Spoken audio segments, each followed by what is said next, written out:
Hello, everyone. You're listening to the Socially Desi Show, the podcast that motivates you to live, create, and inspire. If this is your first time here, welcome. On our show, we discuss tips and strategies with our guest speakers on how to tackle problems related to personal growth, mental health, relationships, entrepreneurship, and health and fitness. So hit that subscribe button and go check out our website at sociallydesi.com for more of such content. Today, I'm joined by Aaron. He's an actor and the voice of Sova from our favorite FPS game, Valorant. Hello, Aaron. Welcome to the show. Hey, thanks for having me. How's it going? How's it going in London? It is cold and freezing, but it is good. I'm staying in. That's all good. How about you? Same here, similar situations. It's cold. It's pretty cold in Delhi for now. Okay. But yeah, I mean, we do get some sun during the day. Oh, lucky guys. Lucky. But yeah, it's still cold. But just one more month and then it's going to be scorching hot. So Well, I mean, I wish I could say that about England, but I can't. So I am jealous. So do you spend most of your time in England or do you keep Yeah. traveling? No, I do spend most of my time in London. I did just come back from Israel, which is where my mother lives and my family, friends and family are. But when I came back, it was coming from 22 degrees to -1. So it was a serious kind of shock. Yeah. Huge dip, yeah. But how are things right now in London? Are things opening up? Are still, people are still indoors or they're moving out? No, things are still closed. People are still indoors. It's kind of, I really didn't know what to expect when I came back from Israel because I'd only heard about the new variant from there. And then when I came back, it just seems that everybody's really trying to stay indoors. People are very scared.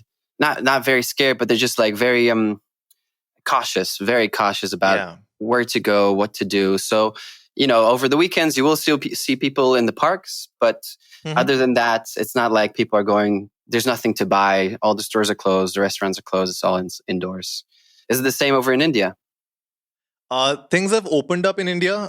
To be frank, people are moving out. Businesses are open. But yeah, Wow. I mean, of course, the thing is that people are still making sure that we maintain that social distancing. Wearing masks is compulsory. You have huge fines if you're not wearing masks. Right. All those things are there. But yeah, I mean, it's not as strict as it is in the UK. But yeah, I mean, things have pretty much opened up here. And I remember last time when we spoke, I was in a cab and, I was going somewhere and it was like jam packed and you were like, wow, everything is opened up. I was very surprised. And like I said, I wish I could be there right next to you. But yeah, another time I'll come to India. Soon. We wish that too. So Aaron, the Valorant community knows about you, but to the other, part of the audience, why don't you introduce yourself? All right. Well, hi, I'm Aaron. I'm Aaron Vodovos. I'm an actor and voice actor, and I played the voice of Sova in Valorant. And this is actually my first video game. Or so to speak, I definitely have done a couple of other video games, but they were so much more smaller in kind of scope. And this has been the first kind of proper big AAA kind of thing, which I'm super excited and happy about. Perfect. And how different was it for you? Like the experience when it comes to doing video game voiceovers rather than doing an on-camera acting? Oh, it's so much different. It's so much different in the sense that you kind of feel isolated when you do voiceovers because they put you in a booth. They lock the door behind you. No, they don't do that. But they put you in a booth, and it kind of depends what kind of voiceover you do. But specifically for Sova and Valorant, there's a thick kind of glass that separates you from the director and the writer and the kind of technician. And then over a mic, over your headphones, they just give you directions of what to do, how to kind of think about the next line, and how to try and approach it.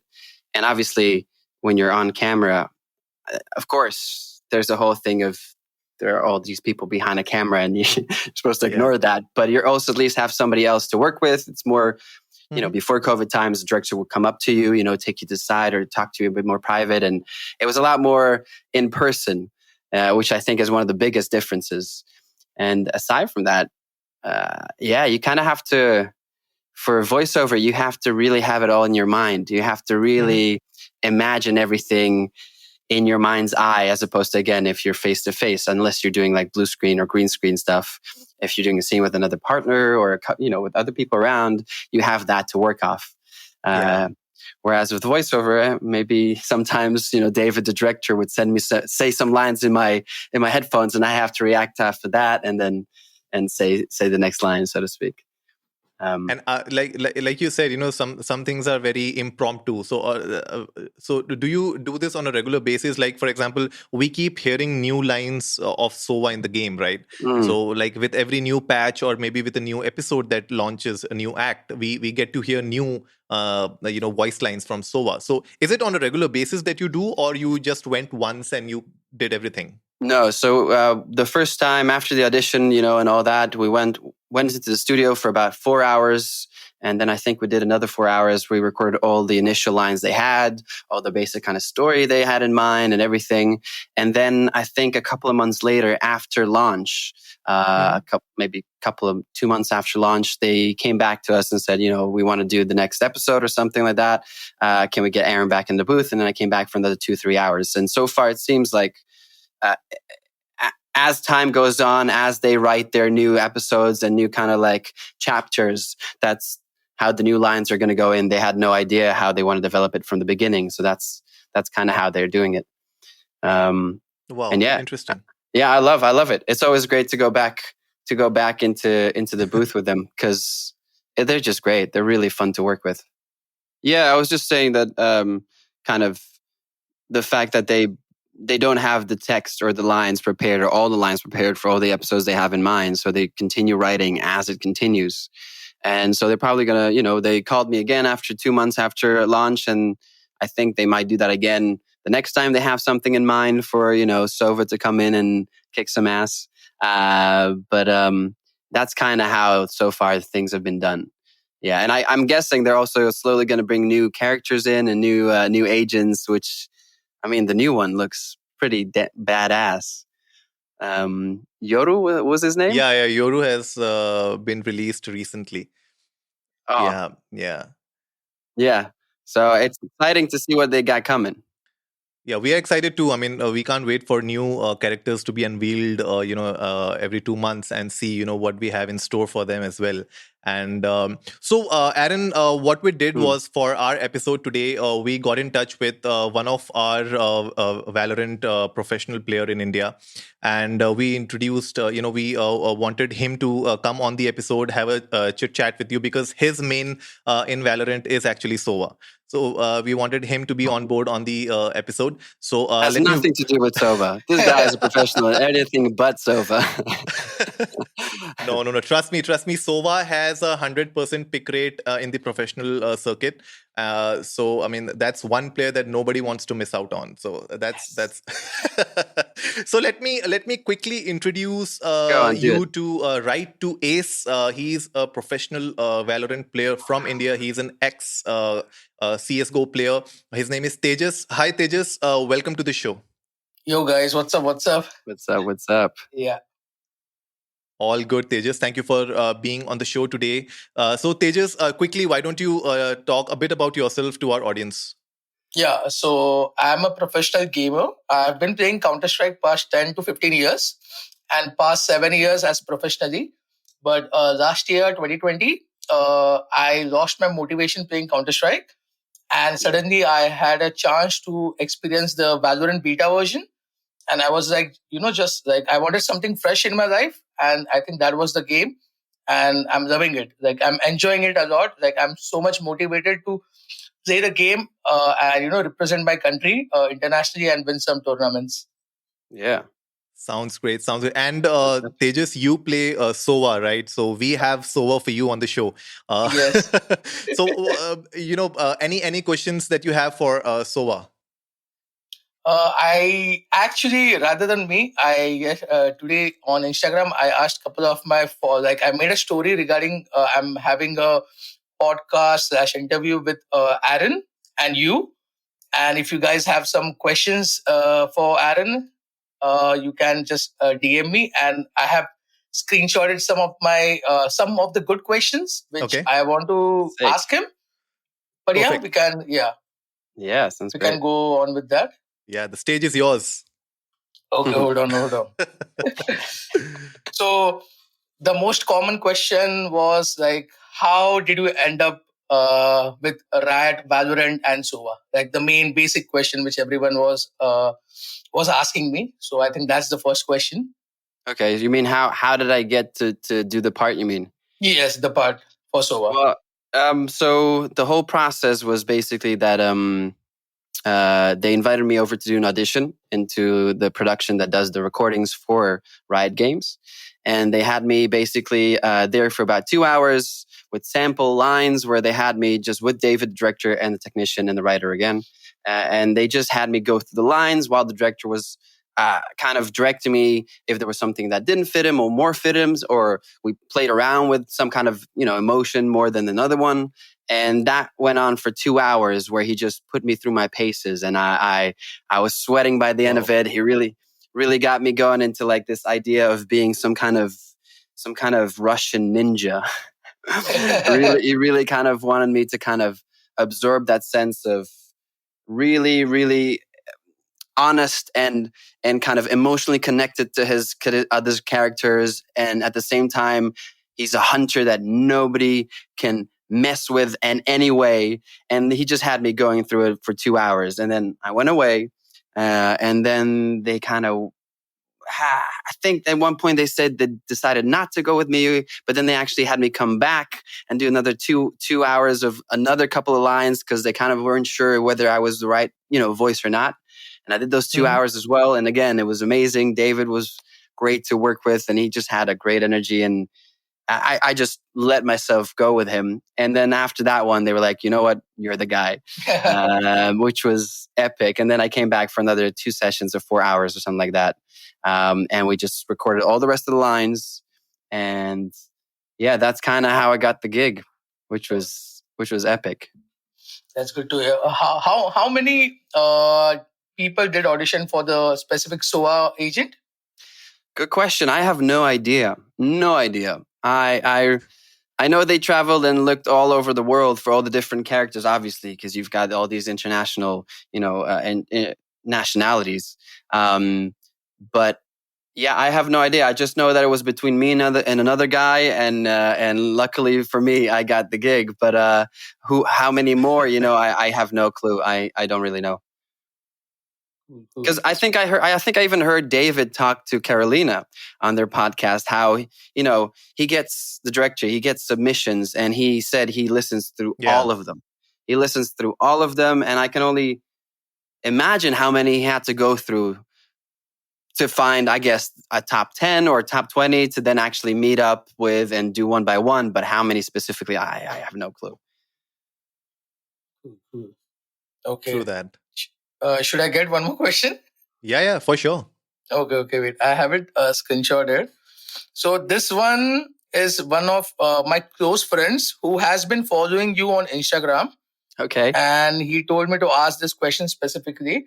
Okay. Have you finally bought a computer? And are you ready to destroy some players as promised? I think you were with Carolina on the stream. Twitch, I think he was Yeah. I wish I'm probably going to break some hearts here, but no, unfortunately, I have not yet bought a computer. And then I had somebody else send me a message the other day saying that they aren't going to develop the game for Mac now decisively, or somebody has come out with it. So I was even more heartbroken personally because, I used to play so many online games and I absolutely loved it. I used to play Counter-Strike when it first came out. I wasn't even as close as good as you, obviously, but I remember the first original game when it came out, and it was great. So I can't wait to play it, but sorry to disappoint. Not just yet. Not just yet. By the way, I was going to ask you. We need to sign a petition. We need to sign a petition for Aaron to get a PC as soon as possible. Yeah. That needs to go viral. Yeah. Hey, by the way, first of all, is it Tejas, or do you want me to call you by your professional name? No, anything is fine, to be honest. Like Right to Ace? Yeah, Right to Ace is fine. Mr. Right to Ace? Mr. Tejas? Just Right to Ace is fine. Okay.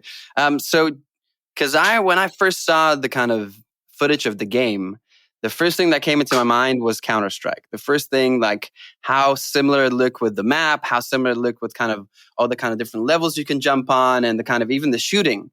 Yep. So I can Do you feel that it is similar to that? Is that what kind of like you found easier for you to transition to something that kind of was similar to Counter-Strike but different, fresh enough? Oh yes, 100% agreed. So as I told you, I lost my motivation playing Counter Strike Global Offensive CS:GO, and this game was basically developed by ex 1.6 professional players, like with help of Riot. Basically, it's a 3D Volcano. He's like a map maker. He's also a game developer. He was part of the development for Valorant. I think it was called Project A back then, like the alpha version. And yeah, it is inspired by Counter Strike, but with unique agents and their abilities, and that's the most fun part because it cannot be predictable. Every round can be anything, because of the agents' ability, the ultimates. So that was something freshness. With Counter Strike, basically the tactical thing of Counter Strike, FPS shooting. So yeah, it's based on Counter Strike, but with some unique things. Yeah. No, I can. I mean, it's obvious, but I'd never met somebody like yourself yet, so that's why I was curious to ask. Yeah. And how long? No, actually, go on. Yeah, I was just saying that it's actually the truth, right? When you play Counter Strike for a long period of time, then you come to know that there are things that you can predict in Counter Strike, and it becomes more of a strategy and just fixing your aim in that game. But with Valorant, actually, it's something that you can't really predict. Like every round can be a very different round for you. Right. One wrong ability you use can actually cost your team a round. So like there's so many things, like there are so many mixed possibilities. Yeah. That's like, I think the game is still so fresh that people are still figuring it out. What's the best way to play a map, and actually there's no single best way to actually play a map. And I bet there must be find the best comfort for your team. That's the thing. Like we find the best comfort for your team. What do you mean by comfort? Like your comfort zone, basically your team's comfort zone. So that should work for you rather than like trying to copy someone, or like you don't have you have some general meta going on. Like people have been following certain strategies, like a base, but people tried as a team. We should find your own comfort zone. So yeah, you can play on your 100%. I have to be honest. I kind of looked at a couple of your videos, Tejas. Oh, really? And yeah, of course. I mean, of course, I wanted to see what your skills were like. So I kind of like, now that I've spoken to Average Jonas as well before, and kind of like his style is so different than yours, for example, from what I could see. From his kind of use of the bow, he went more higher up, whereas when I see you're using something through the window or something like that. So it was cool to see that you both had such different ways of going about different using styles. You can see, yeah. And then also I can imagine like it depends on which characters you have with you and how you work with each other, depending on what kind of like capabilities you have. It's crazy. Correct. And I think at the start of the interview, Anurag told about Sova being the 100% pick rate. So right now, to be honest, Sova is the best agent in like the top tier professional scene because of the abilities and the support he can give to the team. That's why he's still the best agent in the game right now. Right, cool. And wait, so what if you don't mind me asking, what was, and to both of you, I guess, do you get to play him in Iraq? Do you play Sova? I play Sova in Icebox. So the new map, Icebox, I play Sova in Icebox, but I main Phoenix. Right. Okay. So I guess I can ask you that question as well, but to both of you, what drew you to the characters? Like, why did you decide to go for Phoenix main, and why did you decide to go for Sova main? Oh, okay. So I will answer the question first. So when actually the game came out in the so when the game came out in the beta, I think Sage was, you can say, the most powerful sentinel in the game, and as you can see, the 100% pick rate back then. And I was playing Sage for my team because I'm, you can say, sort of a support player for my team, not the entry fragger or the star player. You can say the backbone, or someone who can, my team can rely on the clutch situations. The 1-on-3s, something in the later part of the round. Okay. So I started maining Sage, and as soon as people saw it, so like you can say not broken but so much powerful, like Rad kept on nerfing her with every patch, and she became kind of useless, you can say. Like when the game launched, actually no one was playing Sage because she went out of the meta because of the nerf they got How much they into the nerfed her. patches. Yeah, so much patches. And then I think back then people didn't knew the power Sova had as an agent because everyone was new to the game, and only a couple of good players played Sova. And then people got to know the importance of the Sova initiator, like his recon bolt, his ultimate, his shock darts, the drone. Like you can get so many visions, you can clear so many angles and everything at a top level. And then in my team, I think I was the one to take that role because I'm the one who is helping my team, helping the support, helping the duelists, the interfraggers. So that's how I came to be the Sova main. Cool. Yeah, I guess that's the main ingredient, right? When it comes to Sova, I guess as a player, because you need to gather information. This game is all about getting the right information at the right time, and Sova is one player who can get you information from any side of the map, any part of the map. And that's why, even like I don't play Sova much, but on one map on Icebox is when I pick Sova, because that's the map where you have so many corners, you have so many hideouts, that if you play Sova, you can actually figure out where your enemies are. And that's why so cool. that's why Sova is 100% pick across all professional scenes. And with Wow. us amateurs also, we also try to play Sova and try to figure out which positions are the best. We look at gameplays from Tejas, we look at gameplays from Average Jonas, we look at their gameplays and try to figure out, okay, which one is the best way to shoot from where we can get the best recon dart and all those things. So that's I guess the main reason why Sova is getting picked a lot. I kind of I really appreciate that, because when we were working on the voice and when the director David was kind of putting me in the zone, because he would usually talk to me over the headphones and kind of you're this, you're that, you are there to give your all for your teammates, and you're there to sacrifice, and you'll take all the bullets just to save his life, or her life, or the other characters. You're there to do. So I'm so glad that is how you play with him and how he's perceived as a character. Obviously, it's just that he's there to support his team and never give up, and he's always there to support and push everybody forward, which is so cool to hear you say, which is awesome. How about you? So why Phoenix? I play Phoenix because I love flashes.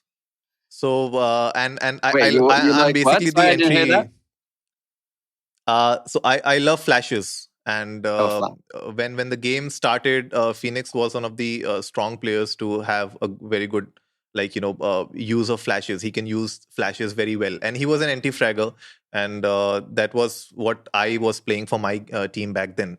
So that's why I picked it up, and somewhere I liked the whole vibe with Phoenix. So that's how I got into Phoenix. I'm actually trying to get in touch with him. If I would definitely love to have him on the episode as well. So trying to get in touch with him as well. But yeah, fingers crossed. I remember telling, was it Carolina or somebody? I really, when it first the game only launched, and there was that first kind of animatics that came out with him, and after running after Jet, was it right? Yes, correct, yeah. So and I was just like, this guy's dope. He's so fucking cool, with his fire. And then I went to record another episode, and then he was the next one after me in the booth. And I just went in the toilet, and I was like, I knew who was coming. I was excited to see him or meet him at least. And I just came out of the toilet, and I saw his back. Saw the back of his head as he was going to the next, into the next recording. I was like, no, I just wanted to say hello. And then obviously I never get a chance. So I'm sorry, I can't help you with getting him on your podcast. But I know what his back looks like, if that helps. No, I'll definitely get Afolabi on our show soon. I mean, that's one of the aim. But tell me, Aaron, if not Sova, let's say if you were not playing Sova, which game character would you have loved to play? Well, I definitely, what's his name? Yoru. I mean, again, this is just because I haven't played any of them yet, and so far I've only really communicated with I mean, you guys and Average Jonas, so it's all Sova related. But from what I could see online, like Uriel just looks badass. He just looks. I like all the times I'd played online. I really enjoyed being able to trick people or like to anticipate a step ahead of other people and knowing like, okay, I know what a regular attack looks like. I know they're going to come from here. If I set myself from around, I can just adjust myself to it. So I love the fact that he has the steps, the secret steps, or that, you can trick somebody to thinking that you're about to come and they basically show themselves and then use that. I love the flash. I love the fact that you can like show up from somewhere, out of nowhere, just like bang, I'm here, bitches, boom, boom, boom, or whatever. It just seems like he's got some really fun like abilities. And that video, that second animatic with him, just looked crazy. With Phoenix and Jet, Yeah. Three of them together. So I think this answers a question which I was supposed to ask. Is the voice actor really like Sova in real life? Big brain Sova, So something like that. I got the answer from this statement. Oh no! Well, you don't. No. I do love. I'm still gonna put Sova first there. Obviously, he's my pride. I can't put him down. Never. But if it wasn't Sova, then probably Yoru. That's good. But tell me, Aaron. So Sova in real and Aaron in real life. What's the difference? And So what's different. the similarity? Well, first of all, I have both of my eyes. Second of all, I wish I had all the gadgets that he has because those look cool. I always joke about this idea of like, you guys get to know me now, and obviously, but people who maybe don't watch the podcast or don't necessarily look up, but they only played a video game. And let's say, fingers crossed, one day we're going to show up, in Comic-Con in India or something like that. I'm going to be so different. They expect this like long, tall Russian dude. And I'm just be like, hi guys, how's it going? The complete opposite. So I just, I'm definitely, what is the similar, I think there's truth. I think I'm very similar in him that, friendship is a big part of me. And loyalty is a big part of me, I think those things are very close to me. Maybe that's why it was easier for me to portray those parts. And kind of like, not giving up is also very, very much part of me. I don't know if it's stubborn or if it's just somebody who, is committed and continues. But I think those are the main three things I would say are very similar to me. And the rest, I'm so different. I'd rather sit on my couch than do all the running that he does, or. Do we have any other questions, Tejas, from the community? Let's see. So actually he answered the question already. Which other agent would you have given your voice? So Yoru. Yeah. Oh, wait, my voice. My voice. What are the characters? Let me see. I'm just using this cheat. Brimstone, Cypher, Jet, Kill, Omen, Phoenix, Sky, Sova, Viper, Yoru. Yeah, I'll go with Yoru.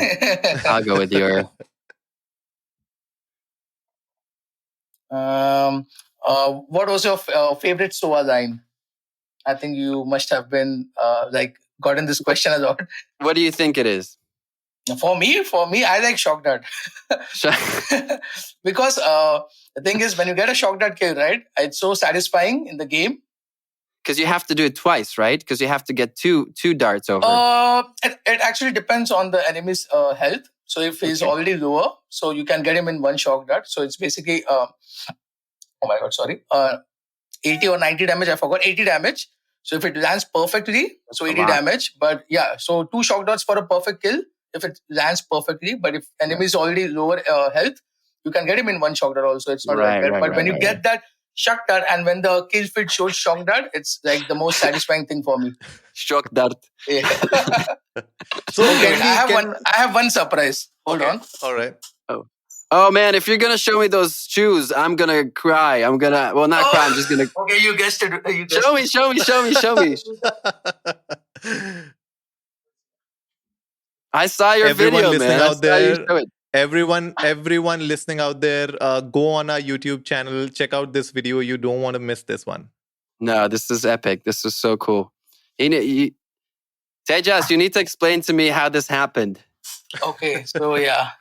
Oh my God, they're Wow. beautiful. They're so cool. Wow, this Oh. is next level. Yeah, Wait, are so you gonna wear them or just gonna be on on one of yourselves? What are no, I'm gonna wear them. I'm gonna Good, show off. good. So this guy on Instagram, Diligent Customs, is an Indian guy. He hand painted everything, and he saw me Wow. like I'm the SOA main, and everyone in the country thinks I'm the best SOA player. So he's like, okay, I gift you one, and yeah, that's how it went. Wow. So Amazing. that's crazy. That's so nice of him, and that's so Yes, cool. yes. Well, congratulations, man. I bet you look Thank- fucking awesome in those. Those look sick. Thank you. Yeah, style points. Tejas, to everyone listening out there, can you just explain what just happened? Because I'm sure people would definitely go on YouTube and check out the video, but people who are listening to us, can you just explain quickly what just happened? Okay, so I've been playing SOA for my team, and people consider me as one of the best SOA players in the country. So I got this custom shoes painted with SOA and Valorant theme and logo, everything. And yeah, I got them, as you can say, a present for my time playing SOA. So yeah, I'm proud of it. That's very impressive. They look killer, man. so They cool. look badass. Yeah. Can you show me the painting of Sova? Just to see it from closer up. One sec. It's, I think on this. Damn. Yeah, that looks sick. Yeah. You have a similar jawline for sure. I appreciate it. I was gonna try and do it. That looks sick. That is That crazy. looks sick. Thank you so much, Tejas, for showing that, and I'm sure Aaron would have loved that. Yeah, definitely. But what we were gonna say something else just before that came out. What were we talking about just a moment before? We were talking about your favorite line. So I have this idea in my mind. All right. So we can do something like this. So Aaron, you can say a line of SOA that you like, that you want Tejas to replicate, and Tejas will try to replicate that, mimic you in the best possible way that he can. That sounds great. Let's do a few lines. Let's do a showdown. Yeah. Right. Oh my God, I'm nervous. So, are you ready, Tejas? Not really. All right. So let's start with easy. It's Shokdar. Not Shokdar. Sorry. It's I'm the hunter. I'm the hunter. Okay. And now let's see. How about what is it? Babushka always told me not to brag, but for this, I make an exception. Oh my God, Babushka is your like grandmother, right? Yes. Yeah. Okay, can you slow down a bit? Wait, let me see. Let me just quickly check out if that's the right line, because I don't remember. I need to Google. Yeah, that's the correct line, I guess. My babushka. Ask me not. Which one do you like? Did you say?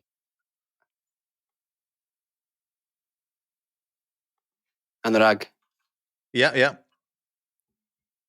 What was your? I didn't hear you. What did you say? What was your favorite line? No, I was just trying to mimic that. I was just trying. My babushka told me not to brag, but for you, I'll make an exception. That's not bad. Let me see, babushka. Oh, come on. Yeah, it's my babushka told me not to brag, Where is it? but for this, I make an exception.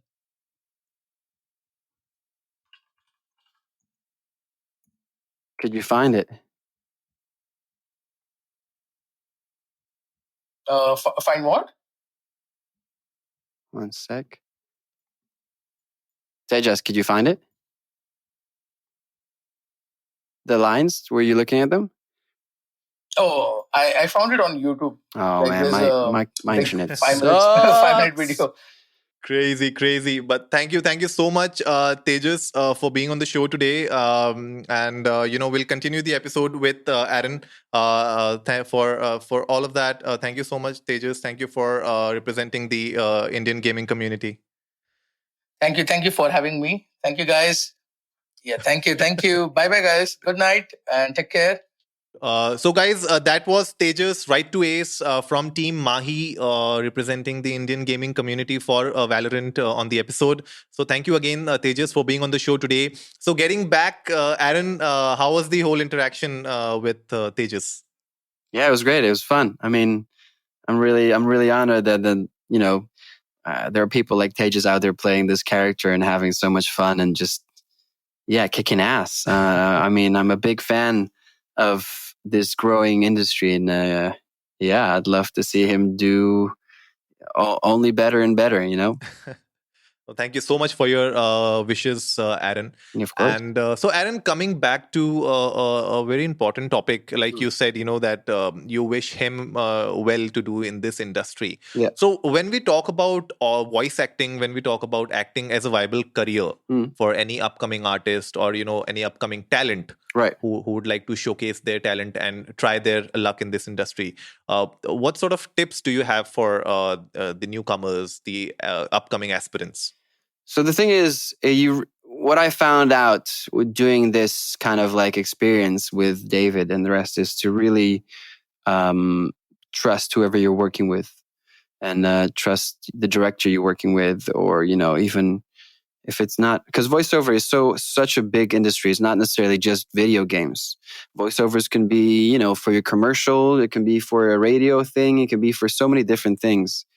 And if speaking specifically for the video game thing that I just had, at Valorant, then definitely trust trust the person you're opposite with, be able to like give him your all, and I've had enough experiences myself where I just felt a bit self-conscious, thinking about things too much, worrying about things, not feeling too sure whether somebody else will like the way I did a line or if it's going to sound good. But in the end, you kind of got to put that to the side and just really trust the person you're working with, and that you're both there in the same kind of boat and trying to make this project the best possible, project that you can do. So I'd say that's one of my important kind of like, hints or tips. So I'll just tell you how I got into this voiceover in general, and maybe that will give some people like an insight on how it's done. So after drama school, we recorded like a small thing in drama school, kind of like a voice reel, which was okay, which was good to begin with. But I definitely decided after a while that I wanted to invest into a better voice reel. Now, a voice reel can be, you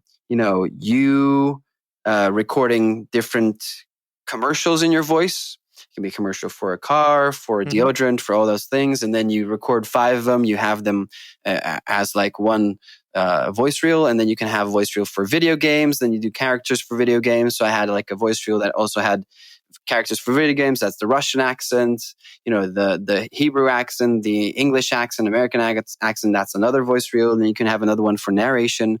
So I really invested into having something that I felt was good like that. And once I had that, I sent it to agents here in the UK. And from there, I got my agent. Okay.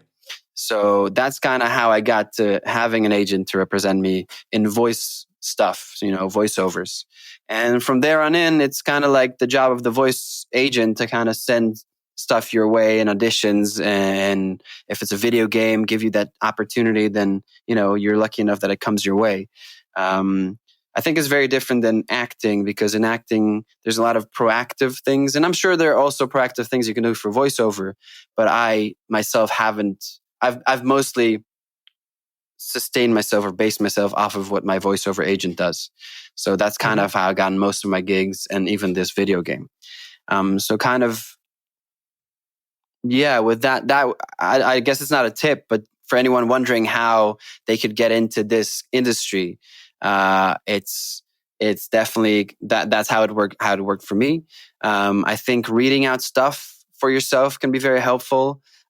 trying to develop some kind of like voice that you think would be, that you find, your own voice, obviously, but also just being able to read a book out loud and developing how you're going to narrate that properly, or finding ways to get a script for a commercial and understand how, or listen to a commercial and understand how the person narrated that. There are all kinds of different, whether it's a commercial that sells, I don't know, cars, is going to be a lot more deeper, obviously, and kind of like confident. Or if it's going to be like something in a $1 store, it's going to be like, hey, come back to my $1 store, and all that kind of stuff. So kind of find and learn the differences, and maybe that will help you also build your own kind of vocal library, I guess. Does that help? I don't. That's kind of. No, that's a very, very good thought, I guess, to create that sort of a library in your mind as well as in your portfolio, because I guess as a voice actor, people would love to hear that. And in fact, during my conversation with David Mencken, whom I recently interviewed, even I asked him this question, and he also had his own views on that, and your views a bit, you have your own experiences, you're sharing your views, and he has his own experiences, he shared his views, and that's what I want to bring out in the episode as well. Do you remember what he said? Just out of curiosity. I don't remember. I don't remember exactly what he said, okay. But what he told was that for you need to make sure that you're practicing, right? So he gave a bit of vocal exercises. So that was one of the tips that he gave to new aspirants, that whenever you are planning to do a voice line, do some exercises, and when you're doing some loud voices, how you should make sure that you are not hurting yourself. So these are the small things that I remember. So there's definitely like that aspect of, for example, shouting. We'd have that at the end of the session usually, because everybody knows that even if you're doing that in a proper way, and you do need to know how to do that in a proper way, it still puts a strain on your vocal folds. So we've left that at the end, and then that's what we would end in a bang, so to speak. But one of the other things that David, the director, had actually told me, which I learned from him, which was that a lot of the lines I did for Sova were like, we kind of got to this idea of like baring my teeth, or showing my teeth. That kind of like, okay, everything I say comes from this kind of, it's not, that's maybe a bit more darker, but that kind of like intense, kind of like, I am coming to hunt you. And it's just like showing, it already changes. If I were to say, I'm coming to hunt you, I'm coming to hunt you, it already changes how you pronounce things in your mouth. And the same thing, he said, kind of certain things can be said with a smile. And I remember even using this for my, other voiceover jobs that were more commercial or stuff like that need to be a bit more positive, or a bit more like nicer in attitude. Then everything needs to be said like this. And it already, puts across a much nicer. So that's 2 tips, I guess, that you can keep in mind. And if you use that as a springboard to think of what other kind of things you can do to change how you deliver a line according to what you do with your mouth, it's I bet that's such a great kind of like opportunity to play with. So true. No, that's fantastic, and I'm sure people who are listening out there who are planning to make a go for this career, they're planning to aim for this career, I'm sure they'll get a lot of good ideas from our talk here. So Aaron, quickly, anything on The Kingsman? Is it gonna release this year? I have no idea, man. It's been postponed now for more than a year, so I have no clue. It was supposed to. The original date was February the 14th, which we're coming up to now. So I guess just about a year. I just want it to come out. I really want to see the film. So no idea. Me too. Yeah, I know. And it's just, you really have no idea now with the whole pandemic or epidemic, when they're going to release it, if they think it's valuable enough, to put it out now or not. So the sooner the better for me, because I can't, I've seen a little bit when I did like a voiceover for it, and it just looked epic. So I can't wait to see what the final kind of film looks like. Really can't. And any other upcoming projects that you're working on? Anything that you can share with the community here? I'm now quarantining. So part of the whole, new system is that you have to quarantine before you go on set. So I'm quarantining now from today for a week before I go on set to film another film, which I am not quite sure what I'm allowed to say, but I'm gonna say it's about Tetris. And yeah, people might think it's blocks coming from the sky. It's nothing like that.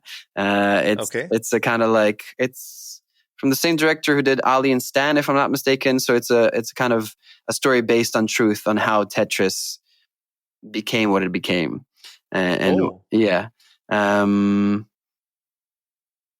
Yeah, I don't know what else I'm allowed to say, but I'm keep it at that.